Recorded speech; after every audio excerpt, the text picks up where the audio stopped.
platform to help returning citizens find long-term freedom post-incarceration.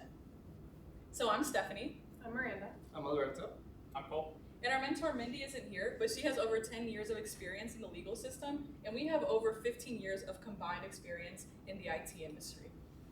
And we're here today because reentry is a puzzle. This puzzle is a word cloud that represents some of the commonalities that we found in our survey results.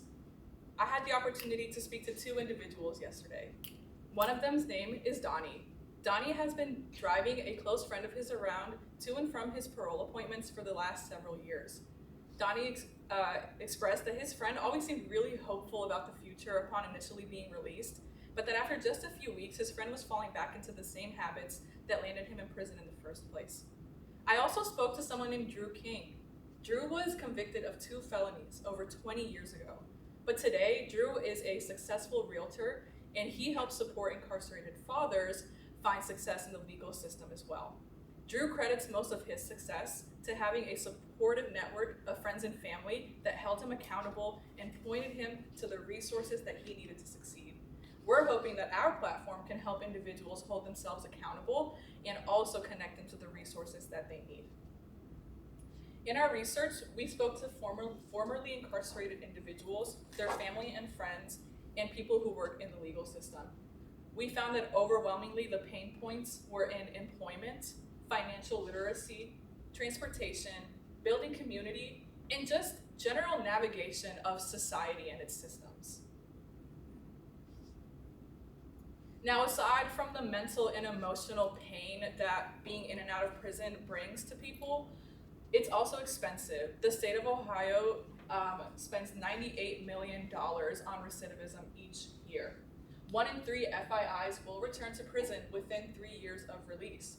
If we could reduce recidivism by just 10%, we could save the state of Ohio over $3 million a year. Here at the top right is a QR code to access our prototype if you guys would like to scan it. In our prototype, you'll be able to find these 3 features. One of them is a task planner that will help our users prioritize tasks upon release. That task planner also includes task recommendations. For instance, if you've just been released, we might recommend that you go get an ID, 2 forms of ID so that you can apply for jobs and housing. We also have a document translator here. Of the 32% of individuals that will fall back into recidivism, we found that 12% of that was due to technical violations of their probation or parole.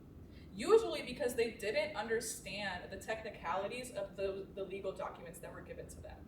We plan, with the help of Mindy, to build a large language model that will be able to take in complex court documents and then provide simple, easy to understand summaries of those complex legal documents.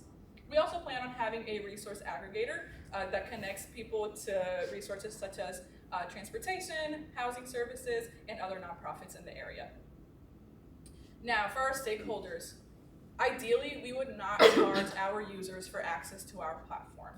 However, we will be exploring a pay-what-you-can model, but we do want to emphasize that our focus will be in partnering with government agencies, such as the Department of Corrections, and with nonprofits, such as Justice Tech, as well as other social enterprises, such as Honest Jobs. We're actually exploring a partnership with them so that we can gain access to their existing 150,000 user base.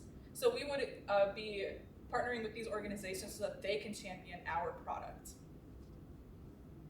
So after the GiveBackHack, we plan on continuing to develop upon our prototype.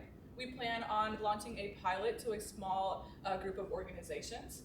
We then plan to take feedback from that pilot to refine our project before doing more outreach and officially releasing. And now we'd like to switch over to the demo. So if you guys didn't have that QR code already, we also have, I believe, our Figma here. Just a second to load. Yeah, about 30 seconds. Figma's always the 30 seconds. Quick with the demo. Oh no.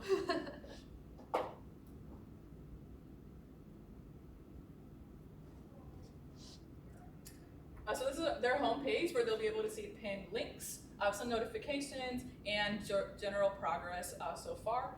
Then they'll be able to also see their task board, where they'll be able to manage the tasks and see task recommendations, as well as this is where the document translator would be, where they can upload documents and receive AI generated summaries of some of those complex legal paragraphs. We also have a resources page to connect them to local resources, and then just a generic settings page.